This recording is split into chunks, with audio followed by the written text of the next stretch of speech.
यंदाचा ऐकमे फक्त साजरा करण्यापुरता नाही तर काही महत्त्वाच्या आर्थिक बदलांसोबत येतोय, ज्याचा परिणाम थेट आपल्या खिशावरही होऊ शकतो. सुरुवात करूया एल पी जी सिलेंडरपासून. 1 मेपासून एल पी जी सिलेंडरचे जे दर आहेत ते बदलण्याची शक्यता आहे आणि आता ओ टी पी शिवाय डिलिव्हरी अजिबात मिळणार नाही आहे. दुसरा मोठा बदल म्हणजे ई-KYC.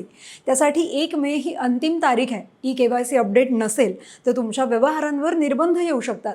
UPI आणि डिजिटल पेमेंट्समध्ये रिझर्व्ह बँक ऑफ इंडियाच्या नवीन मार्गदर्शक तत्वांनुसार 2FA जास्त कडक होणार आहे.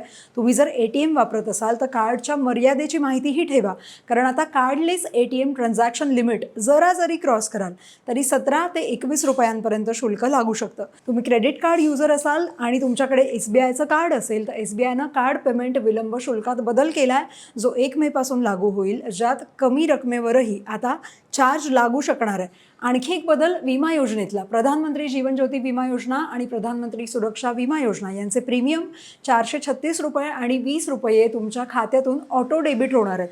त्यामुळे खात्यात पुरेशी शिल्लक आहे का ते नक्की तपासा.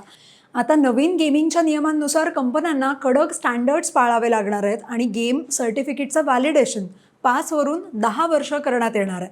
बाकी सुवर्ण रोख म्हणजे गोल्ड बॉन्ड्स आता सेकंडरी मार्केटमधून खरेदी केले तर त्यावर 1 मेपासून टॅक्स लागू शकतो. EPFO 3.0 अंतर्गत ATM आणि UPIद्वारे PF काढण्याची सुविधा येण्याची सुद्धा चर्चा आहे, पण त्यासाठी अधिकृत घोषणा अजूनपर्यंत झालेली नाही आहे. थोडक्यात या महाराष्ट्र दिनी थोडंसं अपडेट राहिलं तर तुमचे आर्थिक निर्णय जास्त स्मार्ट होऊ शकतात. अशा अपडेटसाठी फॉलो करा लगावबत्ती.